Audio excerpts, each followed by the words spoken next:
Bonjour à tous, j'espère que vous allez bien. Ossobuco au Cookéo. Alors, qu'est-ce que c'est bon ce plat? Qu'est-ce que c'est délicieux. La viande est super tendre. Surtout au Cookéo. Et en 25 minutes, on a un super ossobuco. On aura besoin pour cette recette du thym, du laurier, donc un bouquet garni, du céleri, des carottes et aussi 2 oignons. On aura besoin aussi de gousses d'ail. Allez, on prépare nos légumes. On coupe en cubes nos légumes. Donc là, je vais couper en cubes ma carotte.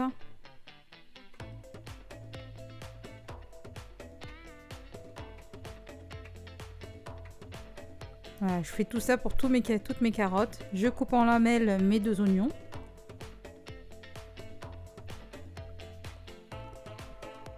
Je coupe en cubes mon céleri.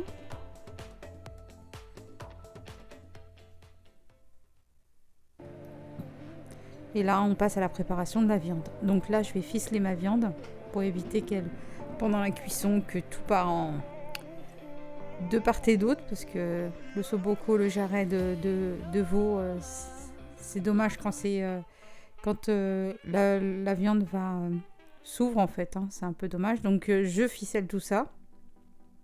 Voilà, un petit nœud, c'est bon. Voilà, j'ai fait ça sur tous mes morceaux de viande. Je vais saler et poivrer.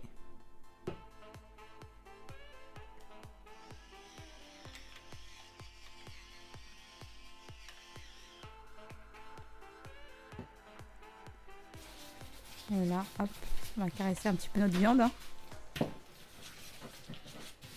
Voilà, j'imbibe en fait le sel et le poivre pour que la viande soit bien salée et bien poivrée. Et suite à ça, on va singer notre viande. Alors singer, c'est simple, c'est de la farine qu'on met... Voilà. Hop. Donc j'ai mis 50 grammes de farine, voire plus, tout dépend des morceaux de viande. Et là, je recouvre ma viande de farine.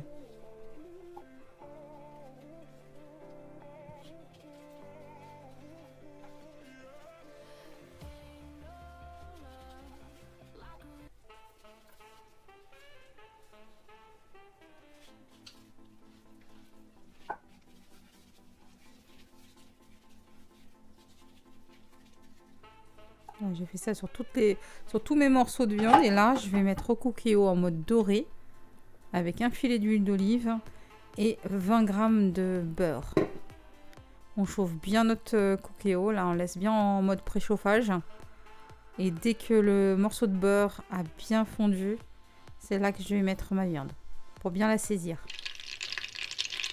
Voilà, là, j'ai mis mes morceaux de viande. Alors je vais mettre 2 par 2 parce que les viandes sont assez grosses. Et là je vais bien dorer de toutes les faces.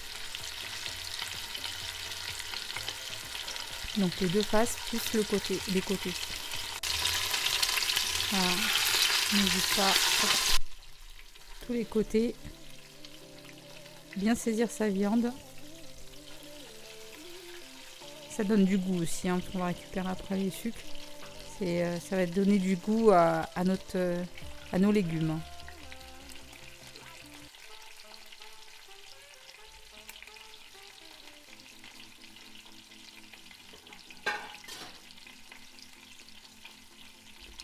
On laisse bien dorer. On laisse bien saisir notre viande. Et après, on retire.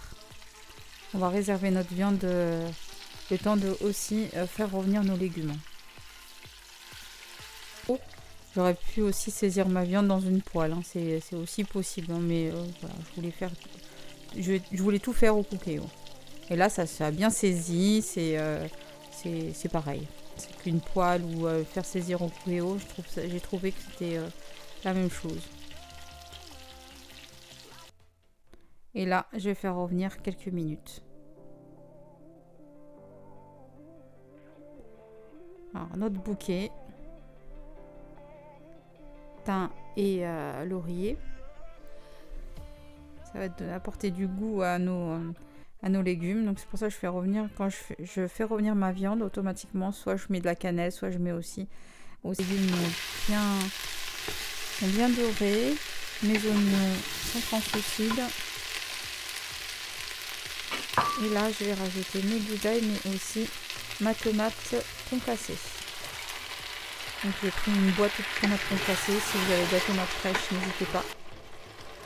Je rajoute une cuillère et demie de tomates concentrées. Je vais rajouter aussi du sel, du poivre et mes gousses d'ail.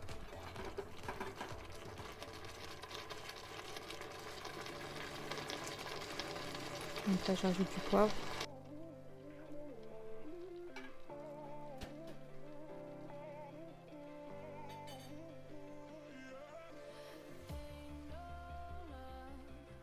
Gousses d'ail. Alors, vous pouvez accompagner ce plat avec des pâtes si vous voulez, avec du riz aussi. Moi, j'ai opté pour les pommes de terre. Donc un écrasé de pommes de terre. Ou sinon aussi, vous pouvez faire pommes de terre sautées aussi, c'est très bien. Je rajoute mon huile d'olive.